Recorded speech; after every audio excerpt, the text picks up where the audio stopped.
Hello student. देखिए अभी तक आपका जो है ये आरएसी में जो पहला चैप्टर है आपका प्रशीतन के मूल सिद्धांत फंडामेंटल कॉन्सेप्ट ऑफ रेफ्रिजरेशन, इसमें लगभग सारे टॉपिक हो गए हैं और ये आखिरी जो टॉपिक है ये है आपका, जैसे कि आप स्क्रीन पे देख भी रहे होंगे, आपका लास्ट जो टॉपिक है वो है प्रशीतन के उपयोग, एप्लीकेशन ऑफ रेफ्रिजरेशन। ठीक है, प्रशीतन के उपयोग। हालांकि जब मैंने पहला क्लास ही जब लिया था इसका, तो उसी में मतलब उसी में स्टार्टिंग में ही जो है इसके उपयोग के बारे में भी बताया था। तो मैंने हल्का सा ब्रीफ में उसके बारे में आप लोग को बताया था, लेकिन यहाँ पे इस टॉपिक में इसका जो है पूरा कहाँ कहाँ इसका यूज़ होता है, कहाँ कहाँ ये अप्लाई होते हैं, ठीक है, ये सब दिया हुआ है। तो उम्मीद है आप लोग जो है इसके बारे में और क्लियर होगा, क्योंकि ये थ्योरी पोर्शन है और एग्ज़ाम में इस तरह का अगर थ्योरी पोर्शन आ रहा है तो आप एक बार ये सुने रहेंगे। इसी वजह से मैं इसको एक अलग से वीडियो में ही आप लोग को बता दे रहा हूँ, पूरा सा डिस्क्राइब। बस आप ध्यान से सुनिए इसका यूज़ कहाँ कहाँ होता है, फिर इसको आप अगर एग्ज़ाम में आता है, चाहे वो सेशनल हो चाहे वो सेमेस्टर हो, किसी भी एग्ज़ाम में आता है, तो बस आप दिमाग में रखिए किस किस जगह यूज़ हो रहा है।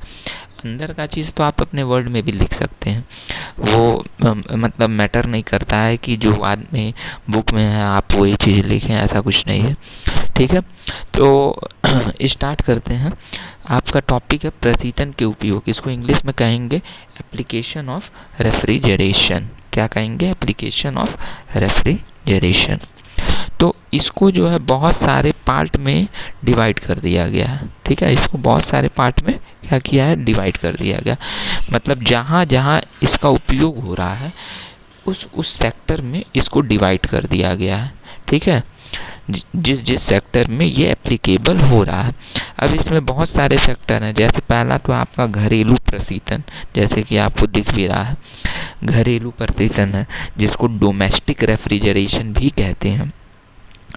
दूसरा आपका है व्यावसायिक प्रशीतन, जिसको हम इंग्लिश में कहते हैं कॉमर्शियल। व्यावसायिक का मतलब होता है कॉमर्शियल रेफ्रिजरेशन। ठीक है, व्यावसायिक मतलब कॉमर्शियल। तीसरा आपका होता है औद्योगिक प्रशीतन। औद्योगिक को हम क्या कहते हैं? इंडस्ट्रियल। औद्योगिक मतलब क्या होता है? Industrial refrigeration. फिर आपका चौथा आपका आ गया समुद्री वह परिवहन। अब देखो इसमें दो टॉपिक है, समुद्री मतलब समुद्री वह परिवहन प्रशीतन, मतलब marine and transportation refrigeration. Marine and transportation refrigeration. फिर उसके बाद ये तो प्रशीतन ऐसे दिया हुआ, उसके बाद वातानुकूलन आ गया, एयर कंडीशनिंग। भाई एसी के द्वारा भी, एयर कंडीशनिंग के द्वारा भी तो हम प्रशीतन करते हैं, ठंडा करते हैं चीज़ें। तो अब यहाँ वातानुकूलन को भी समझाया गया है। ठीक, और उसके अलावा छठा आपका जो है प्रशीतन का रासायनिक प्रक्रियाओं में भी उपयोग होता है, use of refrigeration in chemical processes. ठीक, सातवां आपका मेडिकल के क्षेत्र में भी इसका यूज होता है। फिर आपका जो है मेडिकल के क्षेत्र में भी यूज़ होता है। फिर आठवां आप जैसे देख रहे हैं स्क्रीन पे, रॉकेट इंजन के उत्पादन में भी, रॉकेट ईंधन का उत्पादन करने में, फिर कंप्यूटर कार्य करने में, फिर औद्योगिक कार्य के लिए हवा का ट्रीटमेंट, फोटोग्राफिक पदार्थों के उत्पादन में, एक समय में कई प्रकार के रंगीन प्रिंटिंग करने में। उसके अलावा आपका जो है निम्न ताप पर इंजन का परीक्षण करने में, डेयरी क्षेत्र में भी इसका यूज किया जाता है। और भी ऐसे बहुत सारे सेक्टर्स हैं, फील्ड हैं, एरिया हैं जहाँ पे प्रशीतन का उपयोग किया जाता है। ठीक, तो ये तो हो गया। अब हम अलग अलग टॉपिक पढ़ेंगे, जैसे कि घरेलू प्रशीतन, डोमेस्टिक रेफ्रिजरेशन। तो आप घर में देखते हैं घर में हम रेफ्रिजरेशन, जैसे घर में हम ठंडा करने के लिए बेसिकली किसका यूज़ करते हैं? सिंपल है, फ्रिज का यूज़ करते हैं, रेफ्रिजरेटर का, और एसी का यूज़ करते हैं, वातानुकूलन का यूज़ करते हैं। तो फ्रिज का यूज़ हम बेसिकली क्यों करते हैं? फ्रिज का यूज़ भाई हम बेसिकली उसके अंदर जो भी हम खाद्य पदार्थ रखे हैं, मतलब दूध, दही, कोल्ड ड्रिंक, वाटर, ये जो भी चीज़ रखते हैं उसको क्या करते हैं? लंबे समय तक जो है चलाने के लिए, उसका लंबे समय तक उसके उपयोग करने के लिए, और उसमें किसी भी तरीके की बैक्टीरिया, जर्म्स ये न जाए, तभी तो भाई बैक्टीरिया और जर्म्स अगर चले जाएगा, जैसे अगर हम एग्ज़ाम्पल लें, अगर आप दूध को गर्मी के दिनों में, ये गर्मी चल रहा है, अगर आप दूध को बाहर रख दें, फ्रिज में न रखें, तो क्या हो जाएगा? शाम तक या रात तक दूध फट जाएगा गर्मी से। जबकि जब हम इस चीज़ को एक बार दूध को उबाल करके उसके बाद अगर उसका यूज़ नहीं है तो हम फ्रिज में रख देते हैं, तो वो नहीं फटता है। क्यों? क्योंकि बाहरी वातावरण में बहुत सारे बैक्टीरिया, जर्म्स क्या होते हैं, हमारे एटमॉस्फेयर में घुले मिले होते हैं। तो जब वो इन खाद्य पदार्थों के संपर्क में आता है तो इनको क्या करता है? इफ़ेक्ट करता है। ठीक है, तो इन जर्म्स के इफ़ेक्ट से बचाने के लिए हम इन जर्म्स के भी इफ़ेक्ट से बचाने के लिए हम क्या करते हैं? प्रशीतन का यूज करते हैं। तो इसके द्वारा जब जर्म्स हमारे खाद्य पदार्थों में नहीं पहुंचेंगे तो उसकी लाइफ क्या हो जाएगी? बढ़ जाएगी। तो उम्मीद है कि घरेलू प्रशीतन में का उपयोग क्यों किया जा रहा है, जैसे फ्रिज का उपयोग क्यों किया जा रहा है, हाँ, इसके बारे में क्लियर हो गया होगा। और ये चीज़ तो कॉमन है, ये तो आपके पास घर घर आजकल फ्रिज और रेफ्रिजरेटर है, तो इसमें कुछ बताने वाला वैसा कुछ है नहीं। हाँ, ये इम्पॉर्टेंट है कि चूँकि अब घर में हम एक लिमिटेड यूज़ है, मतलब भाई घर कोई भी है, बड़ा से बड़ा भी परिवार है, 10, 12, 15 आदमी का फैमिली है, तो उसके लिए जो है हम क्या करते हैं? बेसिकली जो होता है, हम बहुत बड़ा मतलब जो है कैपेसिटी का जो है रेफ्रिजरेटर यूज़ नहीं करते हैं। ठीक है, इसके लिए आपका जो है मैक्सिमम जो है आधे टन, जैसे 1/, जैसे कि आप बुक में देख रहे हैं, इसकी जो क्षमता है 1/20 टन से ले करके आधे टन के बीच में ही क्या होता है, मतलब इसका यूज़ किया जाता है रेफ्रिजरेटर का। तो उम्मीद है ये इम्पोर्टेंट है, ये चीज़ दिमाग में रखिए। बाकी तो आप अपने वर्ड में भी लिख सकते हैं। इसके बाद इसमें जो हम संपीड़क का यूज़ करते हैं वो आपका होता है हर्मेटिकली सील्ड टाइप। ठीक है, जिसको हम हिंदी में कहते हैं समुद्रिक प्रकार का संपीड़क। तो उम्मीद है कि जो घरेलू प्रशीतन है इसके बारे में आप लोग को क्लियर हो गया होगा। अब दूसरा आपका है व्यावसायिक प्रशीतन। व्यावसायिक को इंग्लिश में हम कहेंगे कॉमर्शियल रेफ्रिजरेशन।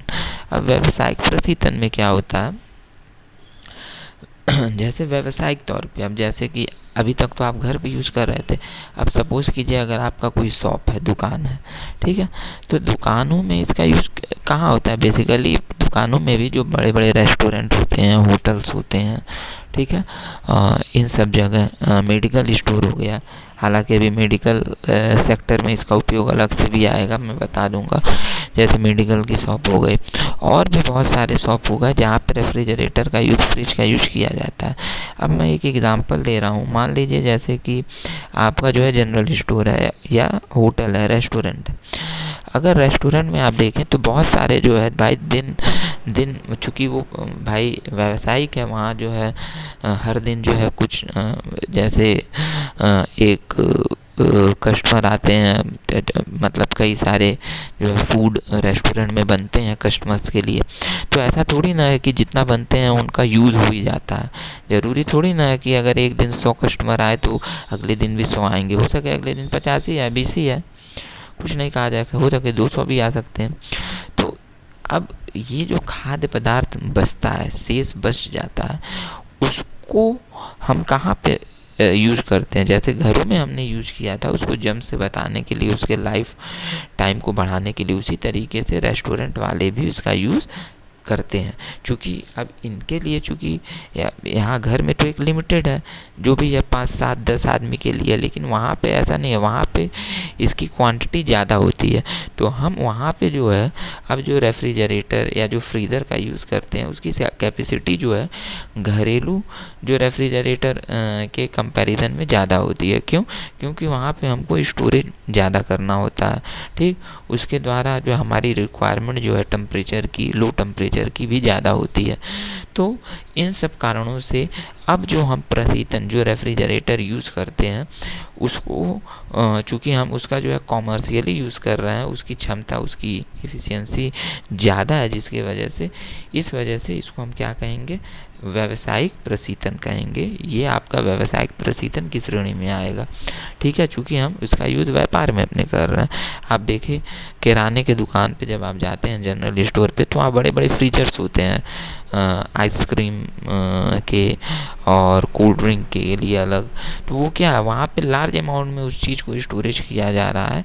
तो और वो आपका एक कॉमर्शियल पर्पज से यूज़ किया जा रहा है, इसलिए अब उसका वो किस श्रेणी में आ गया, व्यावसायिक प्रशीतन की श्रेणी में आ गया, ठीक। उम्मीद है ये भी क्लियर हो गया होगा। अब अगला आपका है औद्योगिक प्रशीतन। अब औद्योगिक प्रशीतन क्या होता है? अच्छा, अब यहाँ देखिए, कंफ्यूज मत होइएगा। औद्योगिक प्रशीतन को इंग्लिश में कहते हैं इंडस्ट्रियल रेफ्रिजरेशन। व्यावसायिक और औद्योगिक प्रशीतन में बहुत सारे लोग कंफ्यूज होंगे। व्यावसायिक और औद्योगिक प्रशीतन में बहुत सारे लोग क्या होंगे, कंफ्यूज होंगे। लेकिन इसमें कंफ्यूज होने वाली कोई ऐसी बात नहीं है भाई। व्यावसायिक रूप से जहाँ प्रशीतन रेफ्रिजरेशन किया जा रहा है, उसको हमने कह दिया व्यावसायिक श्रेणी में। जबकि औद्योगिक स्तर पे इंडस्ट्रियल, अब भाई इंडस्ट्री है, इंडस्ट्री बहुत बड़ा होता है। वो आपके, अगर आपका एक रेस्टोरेंट है, एक शॉप है, और कहाँ एक इंडस्ट्री है, ठीक है, तो आप व्यावसायिक रेफ्रिजरेशन और इंडस्ट्रियल रेफ्रिजरेशन की तुलना, मतलब समानता नहीं कर सकते हैं। इन दोनों में बहुत बड़ा डिफरेंस है। उम्मीद है थोड़ा सा समझ में आया होगा भाई। इंडस्ट्री है, इंडस्ट्री में हम क्या करते हैं, इंडस्ट्री कोई भी मैन्युफैक्चरिंग इंडस्ट्री है, और आईटी इंडस्ट्री है, थर्मल पावर प्लांट है, बहुत सारी इंडस्ट्रियां हैं, ठीक है। फूड एंड पैकेजिंग की इंडस्ट्री है, सिरेमिक की इंडस्ट्री है, और भी बहुत सारे, मतलब रबड़ इंडस्ट्री है, ठीक है, टेक्सटाइल इंडस्ट्री है। तो अब यहाँ पे क्या होता है, यहाँ पे जैसा रिक्वायरमेंट होता है प्रशीतन का, उस तरीके से हम क्या करते हैं, बड़े बड़े जो है आपके जो है मतलब प्रशीतन के लिए प्लांट लगाते हैं। आप जैसे देखे भी होंगे, जैसे कि अगर हम एक एग्ज़ाम्पल ले लें, जैसे एक, ये तो छोटा एग्ज़ाम्पल है, जैसे कोल्ड स्टोरेज है। कोल्ड स्टोरेज का, इसको अगर हम एक छोटा इंडस्ट्री ही देखा जाए, तो वो आपके, जो आप रेस्टोरेंट में यूज़ कर रहे हैं या आप शॉप में यूज कर रहे हैं रेफ्रिजरेटर, उसके कंपैरिजन में कोल्ड स्टोरेज कितना बड़ा, वहाँ पे टन का टन जो है, हम जो है खाद्य पदार्थों को रखते हैं, स्टोरेज करते हैं, और जैसा हमको टेम्परेचर चाहिए होता है उस तरीके से उसको मेंटेन करते हैं। उसी तरीके से बड़े बड़े इंडस्ट्रीज़ में भी जैसा आप, जैसे मैंने कुछ इंडस्ट्रीज़ का नाम लिया, जैसे मान लीजिए आइस प्लांट है, बर्फ़ का ही इंडस्ट्री है। और मैंने एग्जांपल लिया आपका फूड एंड पैकेजिंग का हो गया, सिरेमिक इंडस्ट्री हो गया, मैन्युफैक्चरिंग इंडस्ट्री हो गया, रबड़ मैन्युफैक्चरिंग प्लांट हो गया। तो इन सब इंडस्ट्रीज़ में जो भी प्रोसेस होता है, जो भी हम मैन्युफैक्चरिंग करते हैं जिन भी चीज़ों का, तो जिस स्टेप में, जिस प्रक्रम में प्रशीतन की रिक्वायरमेंट होती है, वहाँ पे हम क्या करते हैं, मतलब उसको ठंडा करने के लिए बहुत बड़े बड़े बल्कि हम जो है इक्विपमेंट, संयंत्र का यूज़ करते हैं, ठीक है। तो अब चूँकि वहाँ पे हम इंडस्ट्रियल बहुत बड़े पैमाने पे यूज़ कर रहे हैं, इंडस्ट्री लेवल पे यूज़ कर रहे हैं, तो इसको हम औद्योगिक प्रशीतन की श्रेणी में लगते हैं। अच्छा, इसमें एक चीज़ बड़ा इम्पॉर्टेंट ये है कि इंडस्ट्रियल रेफ्रिजरेशन में परिचालक, अटेंडेंट की आवश्यकता पड़ती है। अब यहाँ पे अभी तक आपने जो घरेलू और व्यावसायिक प्रशीतन के बारे में पढ़ा, यहाँ तो ठीक है हमने ला दिया फ्रिज, उसमें रख के छोड़ दिया, हो गया। लेकिन जब औद्योगिक इंडस्ट्रियल रेफ्रिजरेशन में बात करेंगे तो वहाँ प्रशीतन करने के लिए भी जो है आपको जो है एक अटेंडेंट, एक परिचालक रखना पड़ेगा। एक प्रोसेस होगा उसका जिसमें कि प्रशीतन होगा, प्रशीतन किया जाता है।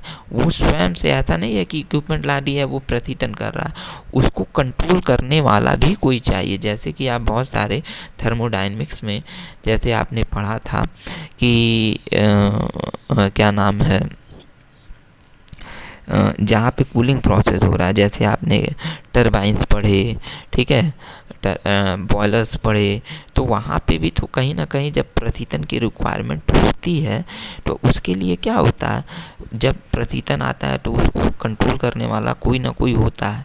भाई इंडस्ट्री में कोई भी इंडस्ट्री है, जैसे आप बॉयलर ही है, बॉयलर से आप भाप का उत्पादन कर रहे हैं, ठीक है, या टरबाइन है, टरबाइन से आप कोई कार्य कर रहे हैं, कोई कार्य सिद्ध कर रहे हैं, तो वहाँ जब प्रशीतन की रिक्वायरमेंट होगी तो प्रशीतन को देखने वाला भी तो कोई ना कोई आपका जो है एक मैन पावर, या नहीं मैन पावर है, ऑटोमेटिक है, तब पर भी उसको जो है कंट्रोल करने वाला तो चाहिए ना।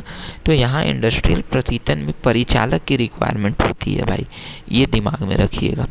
अब अगला जो है टॉपिक आपका समुद्रिक व परिवहन प्रशीतन। अब देखिए सामुद्रिक और परिवहन प्रशीतन में क्या होता है। अब जैसे मैं पहले ये बता रहा हूँ समुद्रिक, मैरीन रेफ्रिजरेशन, मैरीन रेफ्रिजरेशन के तहत अब जैसे समुद्र में जो बड़े बड़े जहाज़ होते हैं, तो बड़े बड़े जहाज़ केवल घूमने के लिए थोड़ी ना होते हैं भाई, ट्रांसपोर्ट का भी तो ये काम करते हैं। जैसे एरोप्लेन्स हो गए, बड़े बड़े कार्गो हो गए, तो कार्गोज में क्या होता है, बहुत सारे जो है खाद्य पदार्थ भी जो है एक देश से दूसरे देश क्या होता है, एक्सपोर्ट होता है, इम्पोर्ट होता है, ये तो आप जान ही रहे होंगे, ठीक है। तो अब जैसे मान लीजिए भारत से जो है गेहूँ या चावल जो है या और कोई चीज़ जो है डेयरी प्रोडक्ट जो है कहीं विदेश में जा रहा है, तो वो कार्गो से जा रहा है, तो उसको अब कार्गो मान लीजिए यहाँ से जो है अमेरिका जा रहा है, तो अमेरिका जाने के लिए कार्गो शिप में जो होता है ऐसा थोड़ी ना है कि आज सुबह की है दोपहर में पहुँच गया या शाम को पहुँच गया, उसमें कई कई दिन लग जाते हैं, सप्ताह 10 दिन 15 दिन लग जाते हैं। तो सप्ताह 2 सप्ताह लगने के कारण अब भाई उतने में तो हमारा जो है जो भी जो खाद्य पदार्थ हैं, फूड्स हैं, उसको हम पैक करके भेजें वो तो ख़राब हो जाएंगे। तो इसको एक डिफिनिट टेम्परेचर पे जो है क्या किया जाता है, इसको प्रशीतन रेफ्रिजरेशन किया जाता है, उसको रखा जाता है एक निश्चित लो टेम्परेचर पे, जिससे कि वो उतने दिन तक जो है क्या हो, ख़राब ना हो, ठीक है। तो इसका भी यूज़ इसी वजह से यहाँ दे दिया है सामुद्रिक रेफ्रिजरेशन, वहाँ पे भी रेफ्रिजरेशन का प्रशीतन का कहीं ना कहीं यूज हो रहा है, इसलिए इसको सामुद्रिक रेफ्रिजरेशन की श्रेणी में रखा गया। अब अगला है परिवहन प्रशीतन। परिवहन प्रशीतन में क्या है, जैसे कि एग्जाम्पल ले लीजिए, जैसे कि हम लोग ट्रैवल